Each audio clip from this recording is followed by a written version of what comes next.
This is our first video for Daily Algebra 1, and I just want to give you a small reminder to don't forget to put your name on your notebook. And I'm going to do that right now just as kind of to model. So this is Miss D. Felice. But make sure you put your own name there. Okay, now, my first video that I'm going to talk to you today about is going to be the real number system. And we have this diagram to kind of help you out, and I want to describe what this means. So the notes today, we're going to start with the real number system, and the real number system has two categories within it. And you'll see there's a box up here, even though there's, some dashed lines inside where it says rational numbers, and then a separate section in the real number system that's called irrational numbers. And those two subgroups make up the real number system. So let's just talk about rational numbers and irrational numbers, and I'll give you the difference right away. Rational numbers have decimals that will either stop or repeat. And that's for rational. Irrational numbers, their decimals never stop and they do not repeat. So if you're not sure, all you need to do is look and see, do you have a decimal first of all? If there's no decimal at all, that means your decimal would be like 0.0. So like if you had the number 7, there's no decimal, that would be rational. But if there is a decimal place and it doesn't stop and it doesn't repeat, you'll usually see these three dots, the ellipsis. Repeating, you'll see that bar on the top. So that's just kind of to talk about it right away. Now, within rational numbers, I'm going to start with the smallest group of numbers. And the smallest group of rational numbers is called natural.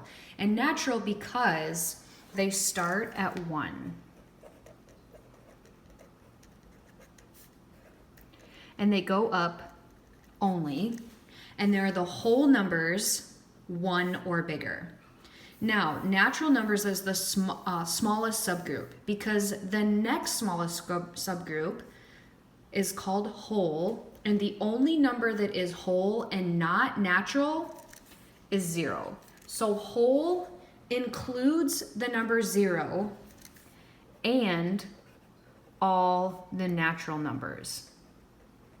So 1 and 2 and 3 and 4 and 5 and so on. So whole, the only number that is whole and not natural would be 0, but all the rest of these are both. So 1 is both natural and whole, 2 is both natural and whole, 3 is natural and whole, because natural is a subgroup of whole. Now integers is the next biggest group, so notice how this box is getting bigger, okay? Integers include all of the whole and all of the natural, but what makes integers strictly integers would be negatives.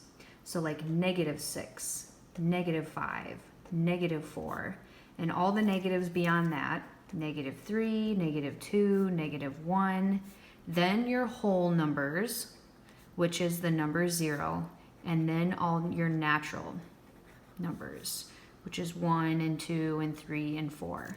But an integer, not whole, not natural, so strictly an integer would be the negatives, but other numbers are also integers and whole and natural.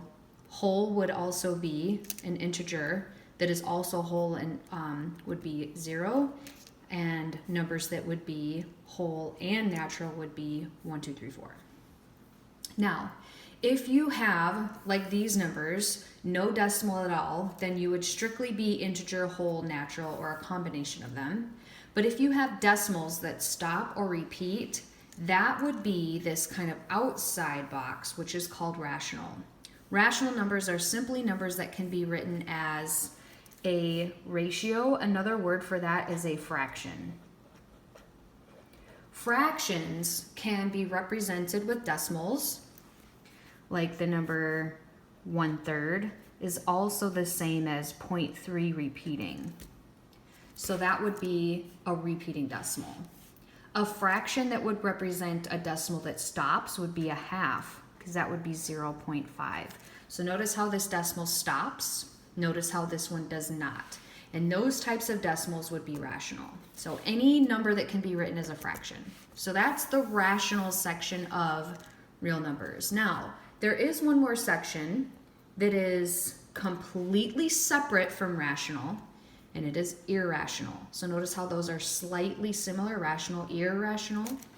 Irrational numbers are funky. Their decimals never stop and they never repeat. Numbers that would be funky, I gave you two really good examples here. Pi is a really funky number. The decimal never stops and it never repeats. And the same thing with the square root of 2. So I'll actually pull up my calculator here to show you.